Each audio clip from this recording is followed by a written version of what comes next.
Maître François Lafrenière, bonjour. Bonjour. Bonjour, en fait, les avocats sortent dans la rue et manifestent devant le palais de justice de Drummondville en fait d'avoir un meilleur accès à la justice en fait pour les citoyens.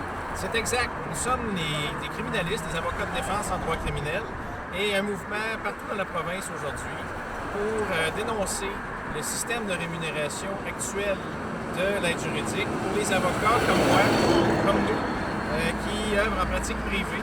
Donc, on n'est pas des permanents de l'aide juridique, mais on œuvre en pratique privée sous des mandats d'aide juridique.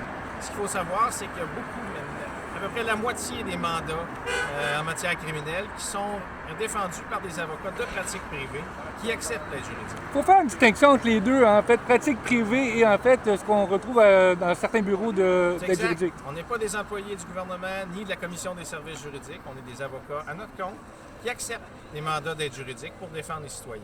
Il y a une dizaine d'années, il y avait eu une réforme, en fait. On avait déjà eu, en fait, un ajustement déjà obsolète et désuet, on peut le dire. C'est notre opinion et c'est également l'avis du comité qui s'est penché sur la question récemment. Il y a un rapport qui a été envoyé au ministre de la Justice, entre autres, sur la question, qui formule plusieurs recommandations pour modifier la formule du système d'aide juridique actuel pour refléter les besoins réels des contribuables qui sont défendus par des avocats comme nous. En fait, il y a un fossé énorme entre les avocats qui sont payés en fait, à l'aide juridique par l'Institut du gouvernement et les pratiques privées. Oui, c'est exact. Il y a plusieurs actes qui sont proposés par les avocats de défense qui, sous la base d'un mandat d'aide juridique, ne sont même pas payés.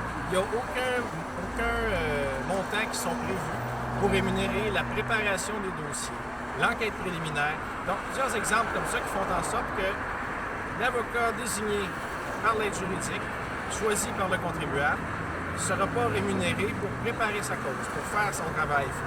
Pouvez-vous nous parler des montants qui semblent importants, en fait, qui creusent, en fait, cet écart-là? En fait, c'est que bien souvent, l'aide juridique, la forme de rémunération des avocats en pratique privée, c'est à forfait.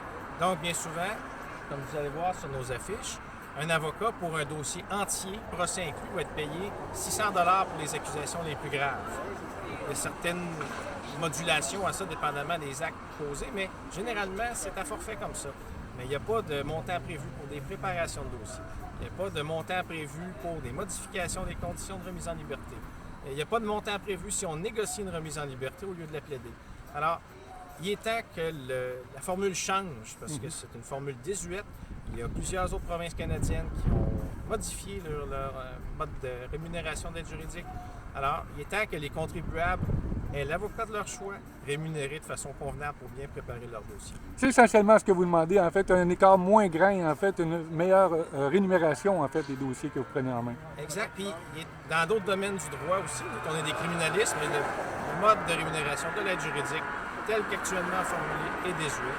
Et l'admissibilité à l'aide juridique doit être, je pense, aussi revue, parce que c'est rendu très compliqué pour certains gens d'avoir le mandat qui va leur permettre de désigner l'avocat de leur choix.